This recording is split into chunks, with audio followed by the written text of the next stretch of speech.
D'une part, je crois, en un mot, il faut rappeler que, on l'a dit déjà, mais je pense que c'est intimement lié à la question des structures, que Durand renverse complètement le rapport jusqu'alors communément admis entre rationalité et imaginaire, enfin imagination, et ce vaste champ anthropologique qu'est l'imaginaire. Autrement dit, d'après lui, c'est l'imagination et l'imaginaire qui sont la matrice de la raison.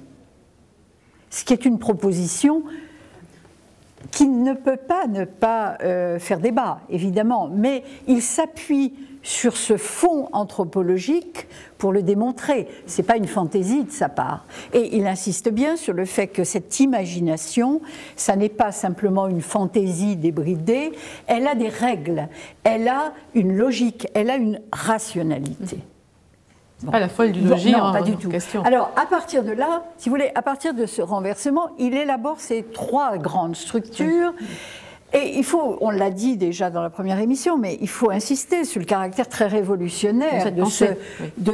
C'est vraiment une révolution anthropologique qui se prépare.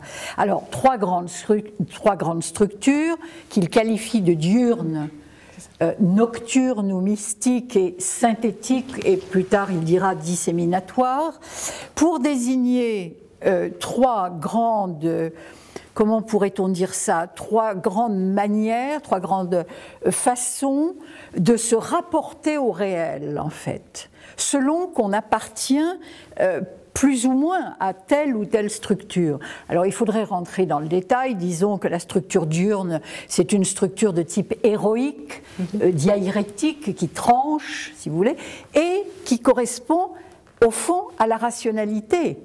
Oui, c'est ça. La rationalité occidentale appartient à la structure diurne héroïque. Structure mystique, donc involution, intimité, etc., nocturne. Tonienne. Précisons que Durand avait, je crois, on peut le dire, une sympathie particulière pour cette structure. Enfin, il y avait en lui quelque chose qui allait vers cela, et qui parfois, d'ailleurs, à mon avis, entrait en conflit avec la troisième structure, c'est-à-dire cette structure qu'il a qualifiée d'abord de synthétique, coincidentia oppositorum, voilà, et qui correspond, en fait, qui va être l'expression de la rationalité hermétique, justement. C'est-à-dire non pas du tiers exclu, mais du tiers inclus. Bon, donc voilà, en gros, très schématiquement, ces trois structures. Alors, comme le disait Jean-Jacques Villene-Burger, il est passé progressivement d'un structuralisme relativement classificatoire, disons, et qu'il qualifiera lui-même par la suite de trop abstrait, à un structuralisme figuratif, parce qu'il considérera que ces structures n'ont de sens, elles ne sont porteuses de sens, que si elles s'incarnent dans des grandes figures, donc dans des symboles, dans des mythes, si elles prennent de la chair. Et il dira justement, à propos des structures, que ce n'est pas qu'une forme classificatrice, c'est une force polarisatrice. C'est-à-dire qu'en fait, c'est comme un aimant, si vous voulez. Chaque structure aimante notre façon de voir le monde, et il a, à partir de là, élaboré... je ne sais pas si vous êtes d'accord, mais il y a quelque chose d'assez... qui pourrait être comparé au type psychologique de Jung. Ah oui, d'introversion, d'extraversion. Oui, il y a quelque chose... voilà.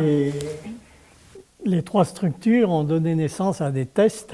Exactement. Avec quelqu'un a une structure dans son imaginaire, c'est pas son comportement forcément, mais dans son imaginaire, on fait faire des dessins par exemple, il peut avoir une structure héroïque ou une structure mystique ou une structure cycloïde ou synthétique. Vraiment, c'est ce qui polarise. Il y a un disciple de Gilbert Durand qui a mis au point ces tests. Voilà, Yves Durand, il s'appelle.